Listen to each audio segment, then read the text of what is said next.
Hello po mga mahal! Hayaan niyo po akong ibahagi sa inyo ang napakasimple pero napakasarap na reseping ito. Ginawa kong mas simple para mas madaling gayahin ng kung gustong kumain ng kagaya ng reseping ito. Ito ang aking simpleng pork teriyaki. Pinasimple ang mga sangkap pero hindi tipid sa lasa. So meron ako dito manipis na hiwa ng pork chop. Ito ang pinili ko para mas madaling maluto.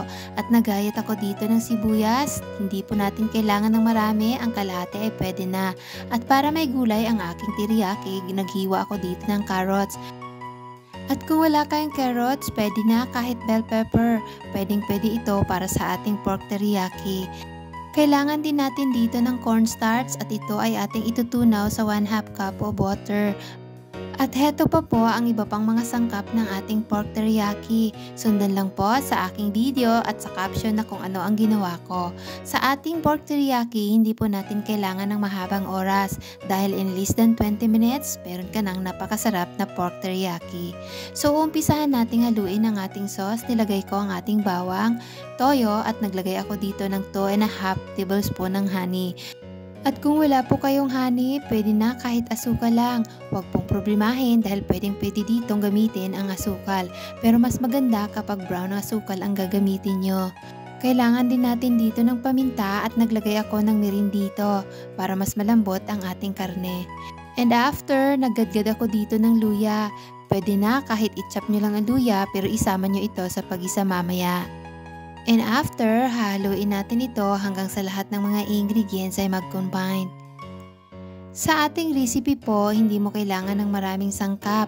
Napakadaling hanapin at sigurado akong nasa inyong mga kusina lang. Pagkatapos kong haluin ang ating prepared sauce, ilalagay na natin ang ating cornstarch kanina na tinunaw natin sa tubig. And haluin ulit natin. Ang sauce po na ginawa ko ay nakadepende sa karneng gamit ko, kaya kung mas marami ang gamit nyo, dagdagan nyo na lang ang sukat ng mga ingredients. At this point, maglalagay tayo ng konting mantika sa ating kawali. And after, ilalagay na natin dito ang ating carrots. I-stir fry natin ito for about 1 minute lang. Dapat po mabilis lang para hindi madurog mamaya ang ating gulay. Pagkatapos kong i-stir fry ang ating carrots, isusunod ko dito ang ating sibuyas. Pagka medyo malambot na ang ating sibuyas, hahanguin natin ito ulit mula sa ating kawali. At dahil ginamit na natin ang mantika kanina, magdadagdag tayo ulit ng kunting mantika para sa ating karne.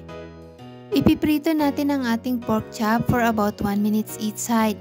Bakit po 1 minute lang? Dahil ang karneng gamit ko ay napakanipis ng pagkakahiwa. Baka po iniisip nyo, hindi pwedeng hindi ganitong klaseng hiwa ng karne ang gagamitin nyo. Pwede po kahit yung regular na hiwa ng ating pork chop. Pero kung nagmamadali kayo at gusto nyo nang kumain, ganitong klaseng hiwa ng karne ang gawin nyo. So pinirito ko dito ng 1 minute each side ang ating pork chop.